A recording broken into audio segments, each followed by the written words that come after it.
parce que la semaine dernière, il n'y a pas eu de vidéo. Parce que juste, je n'ai pas du tout le temps de filmer avec mon planning de garde, tout ça. Enfin bref, c'était impossible. Donc j'ai préféré faire une semaine de pause, voilà, au lieu de filmer une vidéo vite fait mal faite. Donc vous avez eu une semaine de pause, mais aujourd'hui je vous retrouve pour un Get Ready spécial automne. Ça fait très longtemps que je vous ai pas fait un petit Get Ready avec un make-up, une petite tenue. Donc voilà, j'avais envie de faire un Get Ready spécial automne avec un maquillage des yeux plutôt orienté dans les couleurs orangé, brun, plutôt chaud, avec un liner coloré. Voilà, je me suis tentée au liner coloré, autant vous dire que bon, on va voir le résultat hein, parce que je suis pas du tout une pro du liner. Alors voilà, vous allez me donner un petit peu votre avis, me dire un petit peu ce que vous en pensez. Ça change un petit peu du liner noir. Donc les yeux sont un petit peu plus chargés parce que voilà, en automne souvent voilà, moi je charge un petit peu plus les yeux avec une bouche plutôt nude. Ça dépend un petit peu de mes humeurs, mais aujourd'hui ce sera ça. Donc je vous fais ce make-up et ensuite je vous montre ma tenue, une tenue que j'adore en ce moment porter, voilà, avec voilà, des petites pièces que j'aime bien. Je vais vous montrer aussi mes bottines que j'ai achetées chez Eram il y a 15 jours, que je suis folle dingue. Franchement, j'adore leurs couleurs, vous allez voir. Elles sont hyper confortables, bon bref, je vais vous montrer tout ça à la suite. Donc j'espère que ça va vous plaire. On est parti, je vous envoie le tuto et la tenue. C'est parti. On va commencer avec le teint et j'applique le fond de teint de chez Make Up Atelier Paris. C'est le fond de teint fluide waterproof. Je vous en ai parlé il y a quelques semaines lors d'une revue de cette marque que vraiment j'ai été agréablement surprise. Ce fond de teint est vraiment super bien. Il est waterproof, il tient super bien, il a une très bonne couvrance, il a un joli rendu. Vraiment c'est un fond de teint plutôt sympa. Ensuite, j'applique mon anti-cerne, donc là c'est celui de chez Sephora, ça fait des mois que j'utilise celui-ci, je l'aime bien, je trouve qu'il couvre plutôt bien. Après, je trouve que la tenue est un petit peu moins importante que le fond de teint, mais vraiment il fait plutôt bien son job. Et j'applique les deux fonds de teint et anti-cerne avec mon Beauty Blender, je l'ai ressorti en ce moment et vraiment c'est toujours une valeur sûre. On passe aux sourcils, donc d'abord je les brosse avec le petit goupillon en fait de chez Benefit, du Gauve Proof, et ensuite j'applique avec l'autre partie en fait, j'applique sur les sourcils, donc j'essaie de les dessiner, de les remplir. Ça c'est vraiment un truc que j'utilise vraiment tous les jours, je trouve pour dessiner les sourcils assez rapidement dans la journée, c'est super bien. Et j'applique un petit peu de gel fixateur, toujours de chez Benefit. Je l'aime bien aussi celui-ci, je trouve qu'il cartonne pas les sourcils, donc ça c'est plutôt bien. Ensuite on va passer aux yeux, donc j'utilise une base à paupières et puis ensuite je vais utiliser toujours de chez Make Up Atelier Paris cette jolie palette très automnale avec des couleurs très chaudes, très orangées. Je commence par appliquer sur ma paupière mobile un fard un petit peu orangé pâle qui est vraiment super sympa. L'intensité est pas très forte, mais je trouve que pour une paupière mobile c'est juste parfait. Là après je vais appliquer ce fard marron chaud couleur brique un peu, et vraiment c'est une couleur que j'adore pour la saison. Là je l'applique avec un pinceau fluffy de chez Sephora et je vais vraiment travailler le coin externe.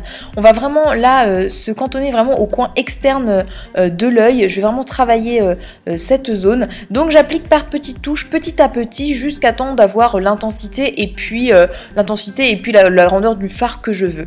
Après j'applique cet autre fard, toujours de la même palette, qui a plus des sous-tons, lui, violet un peu. Au départ j'avais l'impression qu'il était brun et en fait quand je le regarde en fait il est plutôt violet, un violet foncé. Toujours pareil, je l'applique vraiment en coin externe, j'applique vraiment la matière à plat, vraiment pour donner l'intensité, et puis ensuite je prends mon estompeur pour estomper les bords, parce que juste c'est la base de tout maquillage, et vraiment ce sont des fards qui vraiment s'estompent mais parfaitement bien, ils se travaillent super bien et c'est vraiment un bonheur à utiliser. Donc vous voyez vraiment j'applique à plat la couleur et j'estompe ensuite pour vraiment fondre complètement tout le maquillage. On va continuer à intensifier ce coin externe avec le noir de la palette qui est assez intense. Donc là je vais vraiment faire une petite sorte de V en coin externe. Toujours petit à petit, on y va tranquille, voilà, pour réussir à avoir l'intensité qu'on veut. J'essaye d'aller vers mon ras de cils inférieur, toujours voilà, pour un petit peu relier le maquillage. Et évidemment on estompe toujours, estompage, estompage, estompage.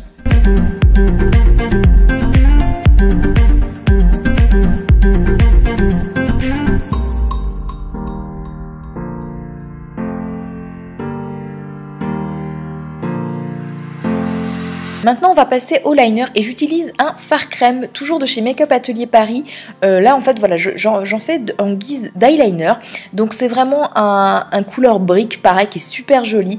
Je l'applique avec un petit pinceau très fin biseauté pour faire mon trait de liner et vraiment je trouve que l'application se fait super bien. Vraiment le fard glisse sur la paupière et donc je trouve que ça facilite un petit peu l'application du liner.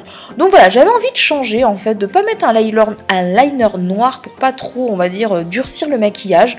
Donc voilà, je trouve que ça change, c'est plutôt pas mal. Après voilà, c'est peut-être pas portable tous les jours, mais voilà, je trouve que ça donne un regard plutôt chaleureux, je trouve, plutôt qu'un liner noir.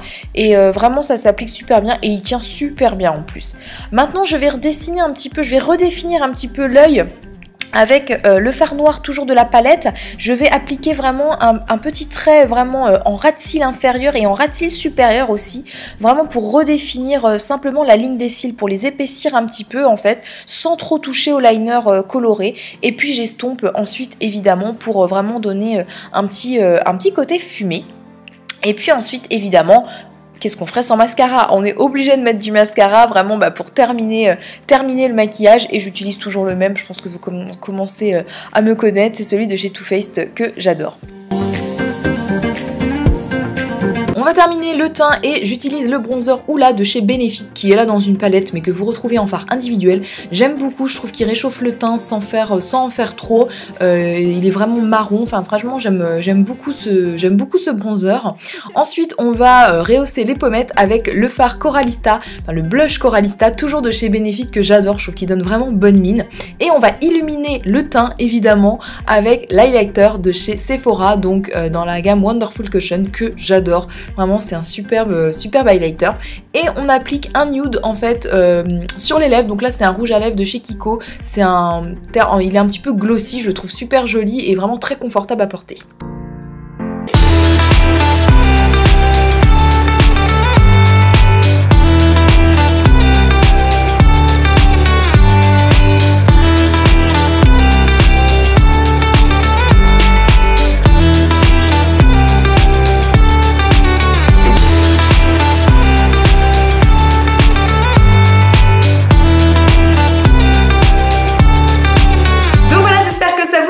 N'hésitez pas à me donner tous vos avis en commentaire, n'hésitez pas à liker aussi si ça vous a plu, hein, parce qu'on like quand on aime.